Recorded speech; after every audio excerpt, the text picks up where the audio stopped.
Imagina cargar desde el día en que naciste con el apellido más poderoso, más temido y más glorioso de toda la historia de Francia.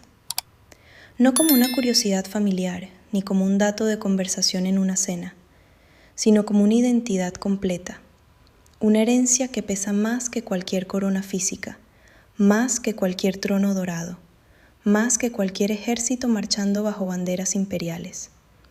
Eso es exactamente lo que le tocó vivir a Jean-Christophe Napoleón Bonaparte, el hombre que hoy representa, ante el mundo entero, el legado de uno de los conquistadores más extraordinarios que jamás haya pisado la tierra europea. Bienvenidos, es un placer tenerlos aquí nuevamente. Antes de continuar, les pedimos que escriban en los comentarios una sola palabra que les venga a la mente cuando escuchan el apellido Napoleón. Solo una palabra.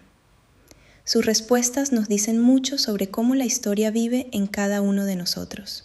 Porque la historia que van a escuchar hoy no comienza en los campos de batalla de Austerlitz ni en las costas de Santa Elena. Comienza en una ciudad costera del sur de Francia, en el verano de 1986, cuando nació un niño que no eligió su apellido, pero que desde su primer aliento quedó atado a él para siempre. Un niño cuyo nombre completo era Jean-Christophe Louis Ferdinand Alberic Napoleón Bonaparte. Un nombre tan largo y tan cargado de historia que por sí solo podría llenar páginas enteras de un libro. Francia, para entonces, llevaba más de 170 años sin un emperador. La República había reemplazado al imperio, las banderas habían cambiado. Los libros de texto hablaban de Napoleón Bonaparte como un personaje del pasado remoto, casi mitológico, comparable a Alejandro Magno o a Julio César. Pero dentro de un pequeño y poderoso círculo familiar, el apellido nunca había dejado de significar algo. Nunca había dejado de ser una promesa, un peso, una posibilidad que rondaba el aire como el eco de un cañón que disparó hace 2 siglos y cuyo sonido todavía no terminaba de apagarse. El bebé que nació aquel 11 de julio en San Rafael, en la hermosa costa azul mediterránea, era hijo de Carlos Napoleón y de la princesa Beatriz de Borbón dos Sicilias. Por parte de padre, descendiente directo de los Bonaparte. Por parte de madre, descendiente nada menos que de Luis XIV, el Rey Sol, el monarca absoluto que convirtió a Versalles en el centro del universo político europeo. 2 apellidos imperiales, 2 linajes de poder absoluto confluyendo en un solo niño que en ese momento no sabía nada, que no podía saber nada sobre el tamaño del mundo que acababa de heredar. Pero antes de entender quién es Jean-Christophe, es necesario entender de dónde viene la rama familiar que lo conecta al gran Napoleón. Porque aquí hay un detalle que muchos desconocen y que cambia por completo la perspectiva de esta historia. Jean-Christophe no desciende de Napoleón I de manera directa. El emperador, aquel hombre que redibujó el mapa de Europa con sus campañas militares, no dejó descendientes legítimos que continuaran su línea hasta nuestros días. La conexión va por otro camino, igualmente fascinante. Jean-Christophe es descendiente de Jerónimo Bonaparte, el hermano menor del emperador, aquel a quien Napoleón convirtió en rey de Westfalia, un reino construido específicamente para él en el corazón de lo que hoy es Alemania. Jerónimo fue el más joven de los hermanos Bonaparte, el que vivió más años, el que vio caer el imperio y sobrevivió para contarlo. Y fue su linaje el que continuó, generación tras generación, hasta llegar a este hombre nacido en la segunda mitad del siglo XX. Para entender la magnitud de esta conexión, hay que recordar que los Bonaparte no eran simplemente una familia noble más, eran una dinastía, construida sobre la voluntad de un solo hombre que decidió que la sangre no era suficiente razón para gobernar, que el talento y la fuerza podían reemplazar a los siglos de linaje aristocrático. Napoleón primero transformó a sus hermanos en reyes, les dio coronas que ninguno había ganado en el campo de batalla, y los esparcó por el mapa de Europa como piezas de un tablero de ajedrez humano. Jerónimo recibió Westfalia, José recibió España, Luis recibió Holanda. Era una familia que había aprendido a gobernar por decreto de su hermano más brillante, y ese espíritu, esa mezcla de ambición, de grandeza y de identidad construida sobre un legado prestado pero inmenso, fue lo que se transmitió de generación en generación hasta llegar a Jean-Christophe. No como un recuerdo difuso, no como una curiosidad histórica, sino como algo vivo, algo que se respiraba dentro de la familia, algo que marcaba la forma en que el mundo miraba a cualquier Bonaparte que se atreviera a presentarse en sociedad con ese apellido. La familia en la que nació Jean-Christophe era, en apariencia, moderna. Sus padres llevaban una vida lejos del protocolo rígido que se imagina uno al pensar en la realeza europea.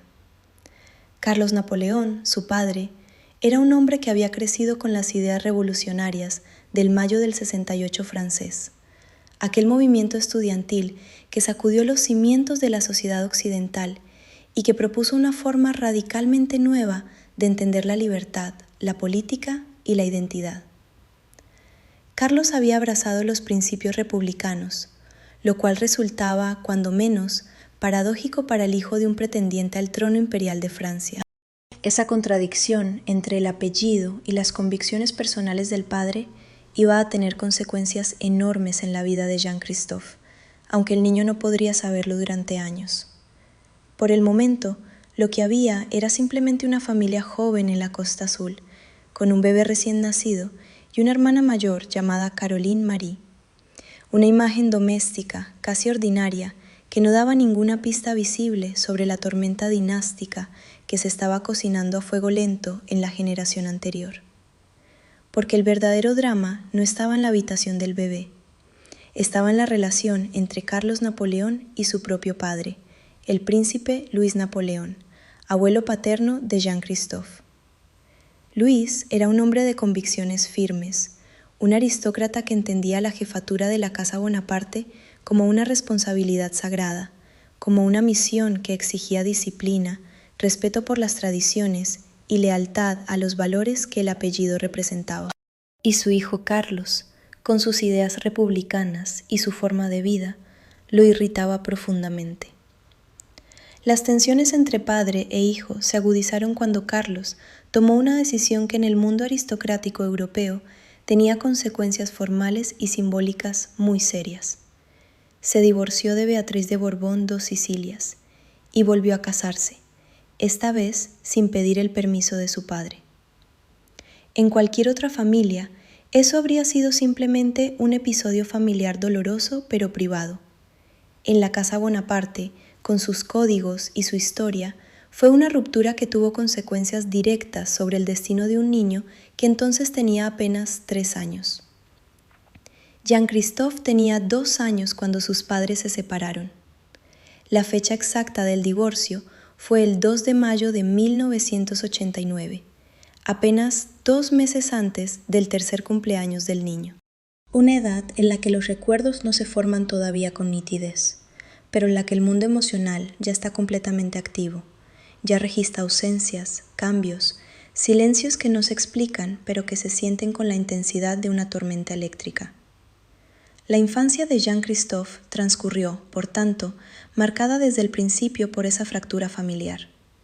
Creció sin la figura cotidiana de su padre en casa, en el contexto de una separación que no era solamente personal, sino que tenía dimensiones dinásticas que lo afectarían de maneras que él todavía no podía imaginar. Y mientras tanto, el apellido seguía ahí, inmenso, inevitable, presente en cada presentación, en cada documento, en cada mirada que los extraños dirigían a ese apellido antes de dirigirla a la persona que lo llevaba. Hay algo profundamente significativo en crecer con un apellido que no pertenece solamente a tu familia, sino a la historia colectiva de toda una nación. Napoleón no era solo el bisabuelo del bisabuelo del bisabuelo. Era el personaje que aparecía en los libros del colegio, en los museos, en las películas, en las conversaciones de adultos que hablaban de batallas y de imperios con una mezcla de admiración y de juicio moral. Jean-Christophe vivía esa doble existencia desde pequeño. Por un lado, el niño, por el otro, el símbolo. Y ese símbolo iba a recibir muy pronto una carga adicional que lo definiría para el resto de su vida. Porque el abuelo Luis, desde su posición de jefe de la Casa Imperial Francesa, estaba tomando una decisión que afectaría directamente el futuro de su nieto. Una decisión que tenía todo que ver con esa ruptura entre padre e hijo y que iba a poner sobre los hombros de un niño de 11 años el peso institucional de toda una dinastía. El año 1997 fue un año de pérdidas históricas en el mundo de las casas reales europeas. Ese año murió la princesa Diana de Gales en París, y el mundo occidental entero se detuvo para llorar a una mujer que había convertido la realeza en algo humano y cercano. Pero ese mismo año, casi sin que nadie fuera del círculo bonapartista lo notara, moría también Luis Napoleón, príncipe Napoleón, el jefe de la Casa Imperial de Francia y el abuelo paterno de Jean-Christophe. Luis había vivido lo suficiente para ver a su hijo Carlos alejarse de todo lo que él consideraba sagrado en el linaje familiar. Y en sus últimos años tomó una resolución extraordinaria. Antes de morir, redactó un testamento en el que dejaba claro que la sucesión en la jefatura de la Casa Bonaparte no pasaría por Carlos, su hijo mayor, sino que saltaría directamente a la siguiente generación. El beneficiario de esa decisión era su nieto Jean-Christophe, que en ese momento tenía exactamente 11 años. Es difícil imaginar lo que significa recibir una noticia así a los 11 años. Mientras otros niños de esa edad piensan en el colegio, en los amigos, en los juegos, Jean-Christophe fue declarado formalmente jefe de la Casa Imperial de Francia. No por elección propia, no por un mérito ganado en años de preparación, sino por la voluntad de un anciano que quería proteger el apellido de lo que consideraba una traición a sus valores. El abuelo Luis había dejado escrito, según documentó en su momento el diario británico The Independent, que desaprobaba profundamente el hecho de que su hijo mayor se hubiera divorciado y vuelto a casarse en su permiso. En esa frase corta estaba contenida toda la tensión de dos mundos que chocaban: el mundo antiguo de la nobleza con sus códigos y sus ceremonias, y el mundo moderno donde un hombre podía elegir su vida sin pedir permiso a nadie, aunque ese alguien fuera el heredero de un emperador. La decisión del abuelo Luis dividió a la familia Bonaparte de una manera que todavía hoy genera debate entre los estudiosos de las casas reales europeas. Carlos Napoleón, el padre de Jean-Christophe, no aceptó la designación de buen grado. Consideraba que la jefatura de la casa le correspondía a él por derecho de primogenitura, independientemente de las diferencias personales con su padre. Esta disputa convirtió la sucesión en algo que los bonapartistas llamarían durante años una cuestión disputada, un territorio de frontera entre la legitimidad testamentaria y la legitimidad dinástica tradicional. Para Jean-Christophe, esta situación tenía una dimensión muy concreta y muy personal. Su padre, con quien la relación ya estaba complicada por el divorcio, era ahora también su rival institucional en la jefatura de la casa que llevaba su apellido. La política familiar y la política dinástica se mezclaban en una sola realidad que el adolescente tendría que aprender a navegar sin un manual de instrucciones, sin precedentes claros y sin nadie que hubiera vivido exactamente esa misma experiencia antes que él. Pero el apellido Bonaparte nunca había sido asociado con la rendición ni con la duda paralizante. Desde que Napoleón I salió de la oscuridad de una familia corsa de modesta nobleza para convertirse en el amo de Europa, la historia de esa familia había sido siempre una historia de personas que tomaban decisiones bajo una presión enorme y avanzaban hacia adelante. Jean-Christophe, quizás sin saberlo todavía, estaba en ese mismo camino, el camino de alguien que tiene que construirse a sí mismo a la sombra de una figura que no puede igualar, pero que tampoco puede ignorar. Y así, con 11 años y el título más antiguo y más cargado de simbolismo de toda Francia, puesto sobre sus hombros por decreto testamentario, Jean-Christophe Napoleón Bonaparte comenzó su adolescencia. Hay una pregunta que surge inevitablemente cuando uno sigue de cerca la vida de este hombre. Una pregunta que él mismo debía haberse hecho muchas veces mientras crecía. ¿Cómo se construye una identidad propia cuando el apellido que llevas ya tiene una identidad construida hace 2 siglos? una identidad que llena museos, que inspiró óperas, que fue estudiada por estrategas militares en todos los rincones del planeta. Jean-Christophe respondió a esa pregunta, al menos en parte, con una decisión que habla más que cualquier discurso. Decidió estudiar. Y no simplemente estudiar, sino ir a estudiar a Harvard, la universidad más prestigiosa del mundo, la institución académica que durante décadas ha formado a presidentes, a directores ejecutivos, a premios Nobel y a los arquitectos de la economía global. Esa decisión decía algo muy claro sobre el tipo de persona que estaba construyendo su propio camino.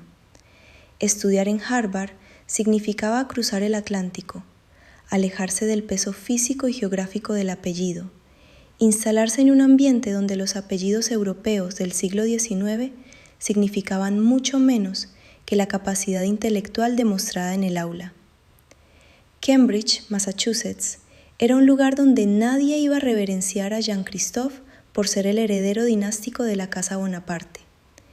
Iba a tener que ganarse su lugar con trabajo, con ideas, con la misma divisa que se exige a todos los que pasan por esas aulas.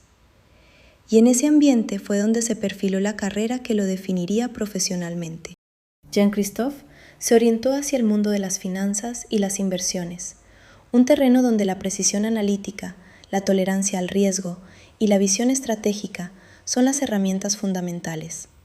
No era un camino aleatorio. En cierto modo, la gestión de capitales y la administración de imperios tienen algo en común. Los dos exigen pensar en el largo plazo.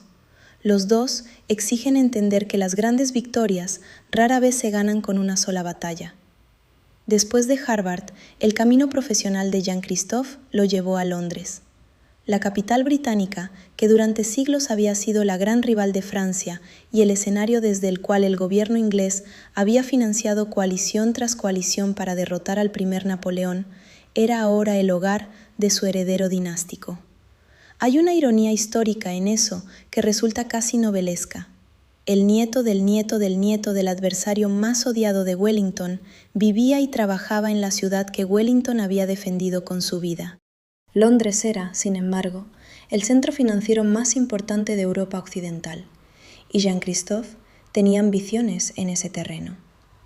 Se incorporó al grupo Blackstone, uno de los fondos de inversión privada más poderosos del mundo, una institución que maneja activos por valor de cientos de miles de millones de dólares y que opera en los mercados más sofisticados del planeta. Fue ahí donde el príncipe Bonaparte aprendió el lenguaje del capitalismo del siglo XXI, muy diferente del lenguaje de los cañones y los decretos imperiales, pero igualmente poderoso en su capacidad de transformar realidades. Trabajar en Blackstone no era un trabajo honorífico ni una posición decorativa. Era una posición exigente, técnica, en la que los resultados importaban más que los apellidos. Jean-Christophe se integró en ese mundo con la misma determinación con la que se imagina que su ancestro se integraba en los ejércitos de la República Francesa. No como alguien que llegaba a reclamar lo que le correspondía por nacimiento, sino como alguien que quería ganar su lugar por mérito. Y mientras construía esa carrera en las altas finanzas londinenses, algo más estaba ocurriendo en su vida personal. Algo que no tenía nada que ver con los mercados ni con los fondos de inversión, pero que iba a conectar su historia con otra familia de la nobleza europea de una manera que los medios de todo el mundo iban a seguir con una atención fascinada.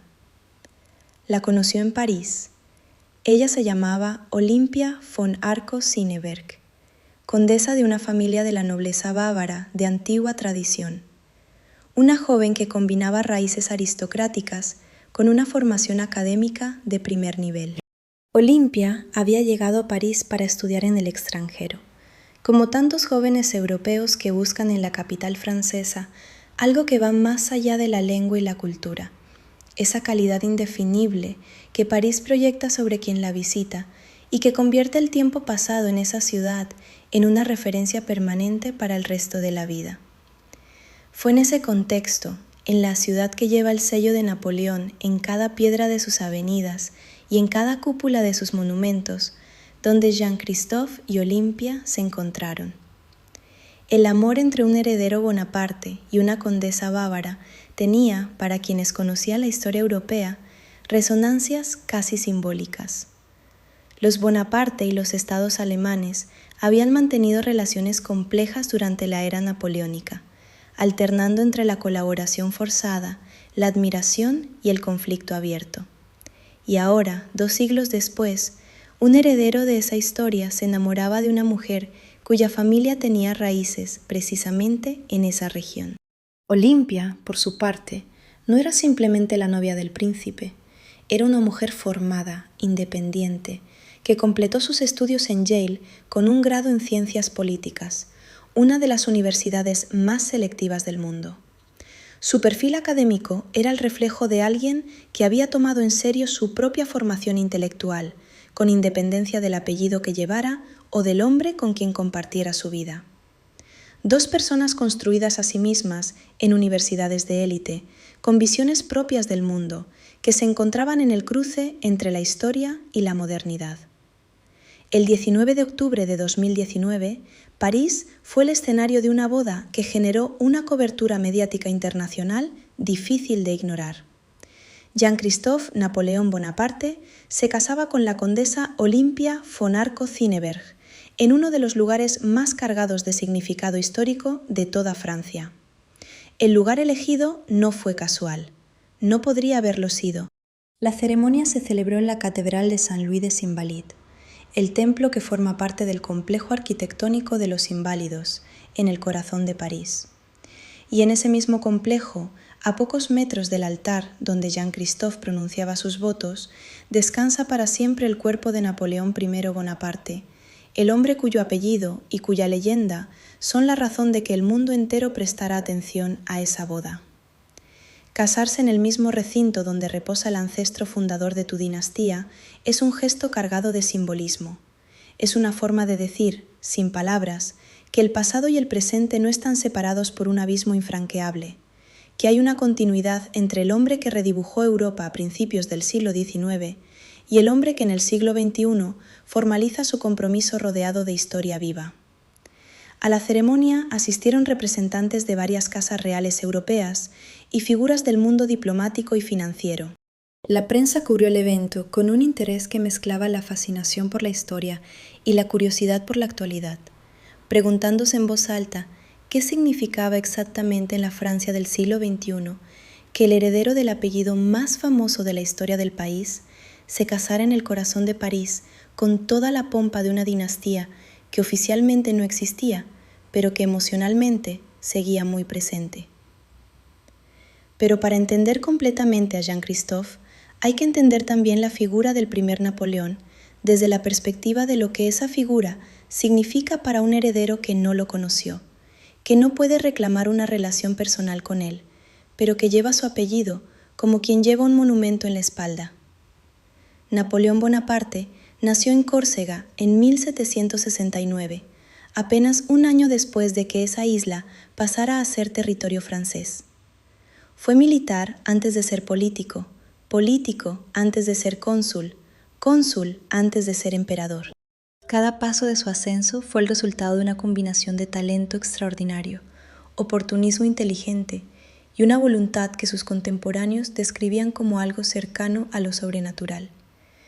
Transformó la Primera República Francesa en el Primer Imperio en 1804 y durante una década gobernó sobre el continente europeo de una manera que no había precedentes desde los tiempos de los romanos. Pero el primer Napoleón también fracasó, y fracasó de maneras que se volvieron tan legendarias como sus victorias.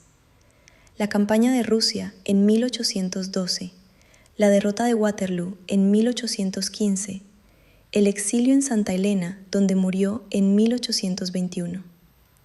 Ese arco narrativo, de la gloria absoluta a la caída total, es lo que convierte al primer Napoleón en un personaje trágico, además de heroico, en alguien cuya historia atrae precisamente porque demuestra que incluso el poder más grande tiene límites. Para Jean-Christophe, heredar ese apellido significaba heredar también esa dualidad, el esplendor y la sombra, la grandeza y la derrota, la promesa de lo que podría haber sido y la realidad de lo que fue. Y todo eso concentrado en un solo nombre que millones de personas reconocen al instante en cualquier idioma del mundo. La relación de Jean-Christophe con la historia de su familia no es la de un heredero pasivo que simplemente lleva el apellido y cobra dividendos simbólicos de la fama de un antepasado. Desde que asumió la jefatura de la Casa Bonaparte a los 11 años y con mayor conciencia a medida que fue creciendo, Jean-Christophe ha participado activamente en los actos conmemorativos relacionados con Napoleón y con el legado bonapartista. El año 2021 fue especialmente significativo en ese sentido. Se cumplían exactamente 200 años de la muerte de Napoleón I en Santa Elena, y Francia organizó una serie de actos de conmemoración que generaron debate, porque la figura del primer Napoleón nunca deja a nadie indiferente. Hay quienes lo ven como el genio militar que modernizó las instituciones francesas, codificó el derecho civil en el Código Napoleónico y extendió los principios de la Revolución por toda Europa. Y hay quienes lo ven como el hombre que restauró la esclavitud en las colonias francesas, que sacrificó a una generación entera de jóvenes europeos en sus guerras de conquista y que traicionó los ideales de la República que decía representar. Jean-Christophe estuvo presente en esos actos conmemorativos, representando a la familia Bonaparte con la discreción y la dignidad que la ocasión exigía. Su presencia era en sí misma un mensaje complejo. No era el heredero reclamando el trono, no era el descendiente reivindicando sin matices la gloria de su antepasado. Era algo más sutil y más moderno. Alguien que reconoce que pertenece a una historia enorme, con luces y sombras, y que acepta esa pertenencia sin poder ni querer simplificarla. Ese mismo año, 2021, cuando Jean-Christophe participaba en los actos conmemorativos del bicentenario de la muerte de Napoleón, el mundo comenzó a preguntarse con renovada intensidad algo que en Francia vuelve a surgir cada cierto tiempo, como una pregunta incómoda pero inevitable. ¿Podría volver la monarquía a Francia? No es una pregunta tan descabellada como podría parecer a primera vista. Francia es, en términos formales, una república. Pero es también un país que ha alternado entre repúblicas y monarquías y imperios con una frecuencia que no tiene equivalente en ningún otro país europeo occidental. Ha tenido 5 repúblicas, 2 imperios, varias monarquías y un periodo revolucionario que inventó un nuevo calendario y decapitó a su propia clase dirigente. La inestabilidad institucional forma parte del ADN político francés, de una manera que los franceses mismos reconocen con cierta mezcla de orgullo y de inquietud. En ese contexto, la Casa Bonaparte no es la única familia que aspira a restaurar la monarquía en Francia, si algún día los ciudadanos votaran a favor de ese cambio.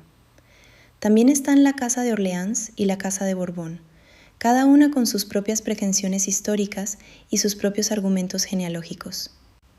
Jean-Christophe sería el candidato bonapartista a esa hipotética restauración y sería conocido como Napoleón VII, según la numeración dinástica española, o como Napoleón VIII, según la numeración francesa. Pero Jean-Christophe ha sido siempre cuidadoso en este territorio. No hace declaraciones maximalistas sobre la restauración del imperio. No proclama que Francia necesita un emperador. Actúa, más bien, como alguien que mantiene viva la llama de una posibilidad sin exigir que el fuego se convierta inmediatamente en una hoguera.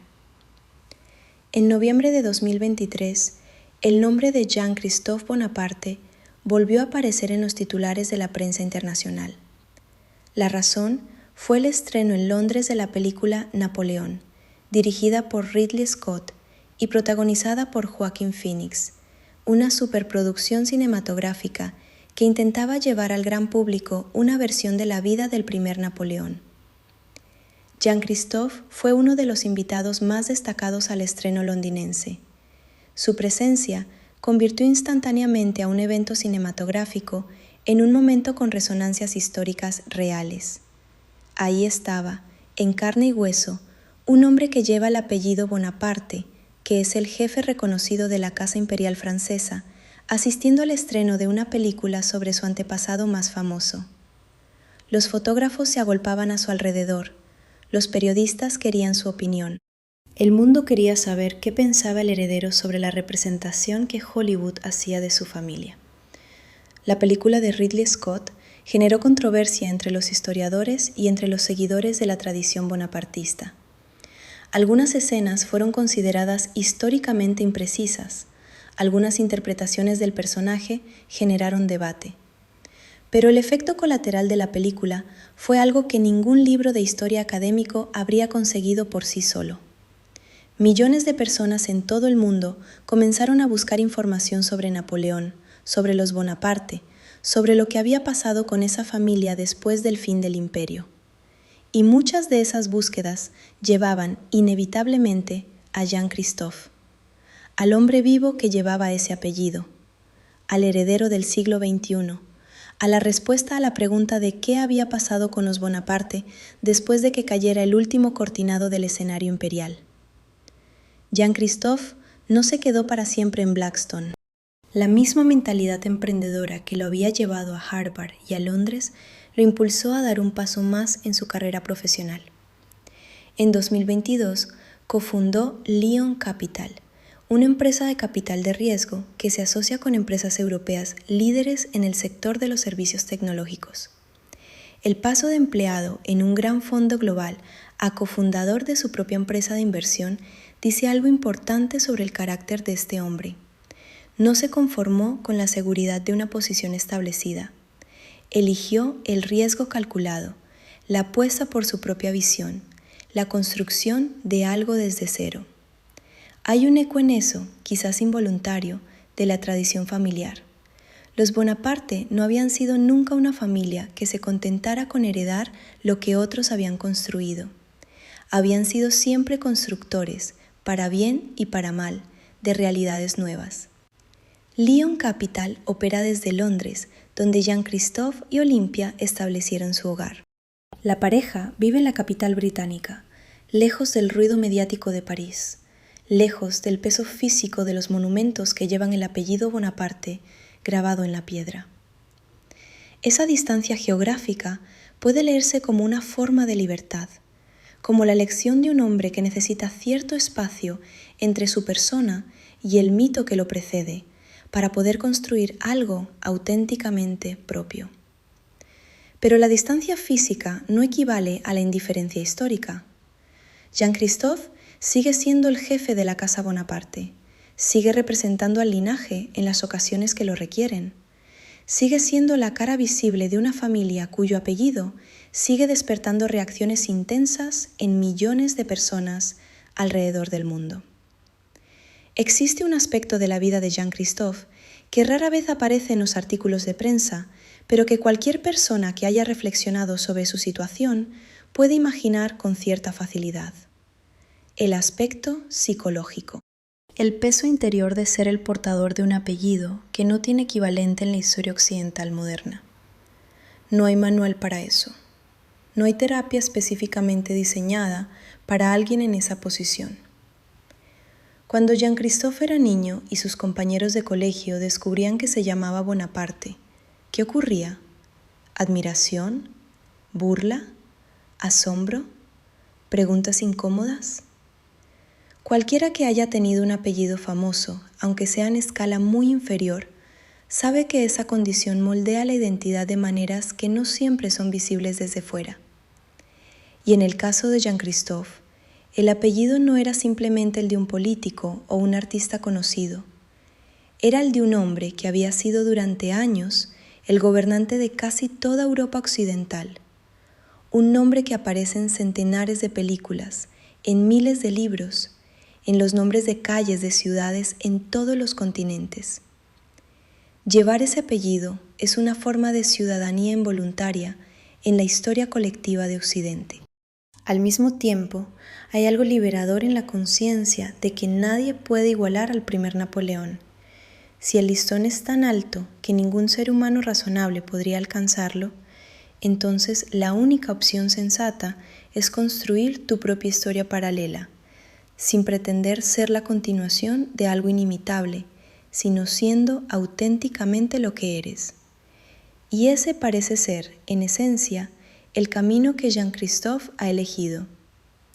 Una de las dimensiones más interesantes de la figura de Jean-Christophe es su posición en el mapa genealógico de la nobleza europea contemporánea.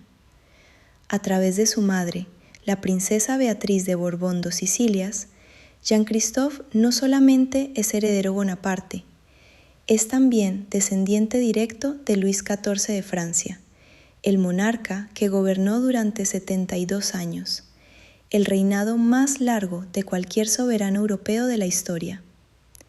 Eso significa que en Jean-Christophe convergen dos de las tradiciones dinásticas más poderosas de la historia francesa.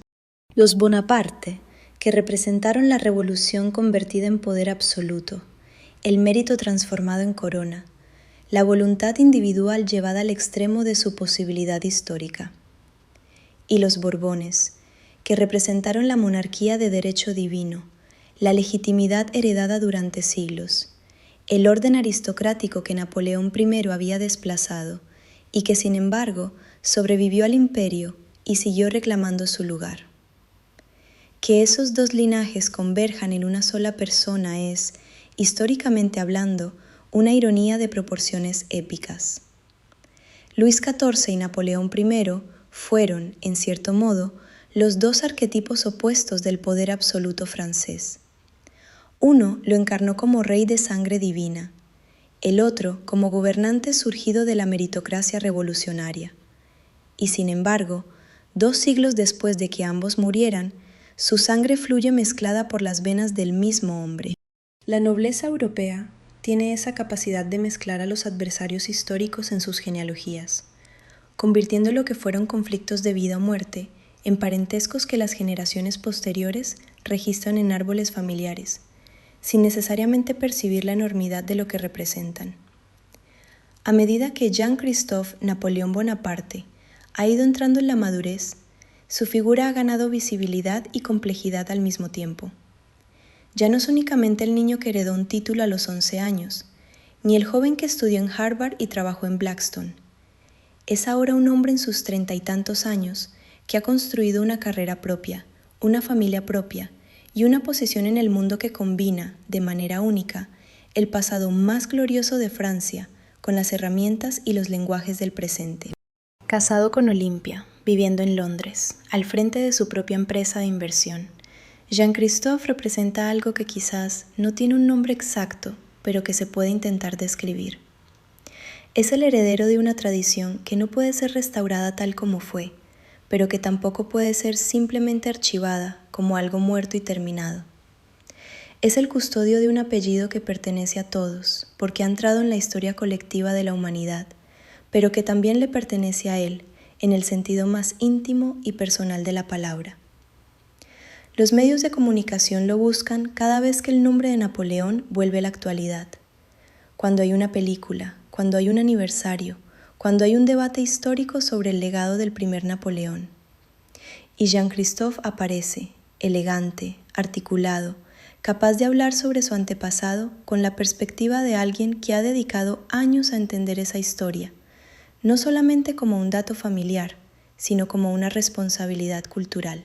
Hay una pregunta que recorre toda esta historia como un hilo invisible y que merece ser nombrada con claridad antes de llegar al final. Una pregunta que tiene que ver con el sentido de la herencia histórica en el mundo contemporáneo.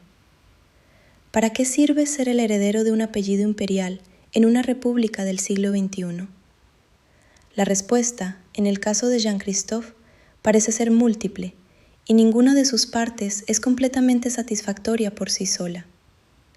Sirve para mantener viva una memoria histórica que de otra manera quedaría reducida a polvo de archivo.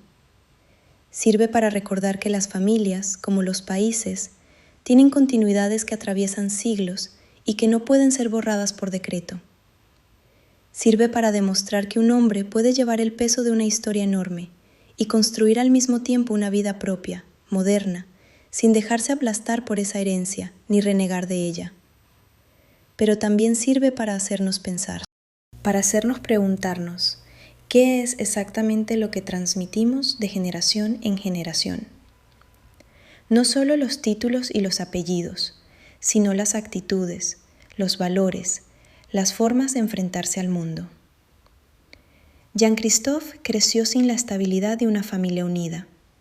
Creció con la responsabilidad institucional puesta sobre sus hombros, antes de tener edad para comprenderla. Creció en la sombra de un nombre que no necesita ser pronunciado en voz alta para ocupar todo el espacio de una habitación. Y a pesar de todo eso, o quizás precisamente gracias a todo eso, construyó una vida que tiene sentido propio, que no depende únicamente del apellido para tener valor, que demuestra que incluso los herederos de los imperios más grandes de la historia pueden encontrar su propio camino entre las ruinas gloriosas del pasado. La historia de Jean-Christophe Napoleón Bonaparte no tiene todavía un final escrito, y eso es precisamente lo que la hace más interesante que muchas historias que ya terminaron. Tiene 39 años en el momento en que estas palabras son narradas. Tiene una esposa, una empresa, un título que nadie puede quitarle y una herencia que nadie puede igualar. Tiene también, presumiblemente, la conciencia de que la historia que lleva su apellido no terminó con él y que cada decisión que toma forma parte de un relato que se sigue escribiendo. Francia seguirá siendo una república. Eso parece, a estas alturas, casi tan seguro como el hecho de que el sol saldrá mañana por el este. Pero los Bonaparte seguirán existiendo. Jean-Christophe seguirá siendo llamado príncipe por quienes reconocen ese título y simplemente señor por quienes no lo reconocen. Y el apellido Napoleón seguirá generando ese silencio breve y cargado que se produce cuando aparece en una conversación, en un titular de periódico, en el cartel de una exposición de museo. Hay algo profundamente humano en la historia de este hombre. No es la historia de un conquistador ni de un héroe. Es la historia de alguien que nació en una situación que no eligió, que tuvo que crecer más rápido de lo normal, que aprendió a convivir con un peso que no tiene equivalente razonable y que decidió, en lugar de rendirse o de reducirse a ser solamente el eco de otro, construir algo propio. Algo que lleva su nombre además del apellido. Algo que habla de quién él es, no solamente de quién fue su antepasado. 2 siglos después de que Napoleón I dictara sus últimas palabras en el exilio de Santa Elena, rodeado de humedad y de silencio, el apellido que él convirtió en leyenda sigue latiendo. Sigue encontrando formas de estar presente en el mundo. Sigue siendo, en la persona de Jean-Christophe, una historia que no ha terminado. Una historia que continúa, como todas las grandes historias, mucho más allá de lo que cualquiera habría previsto.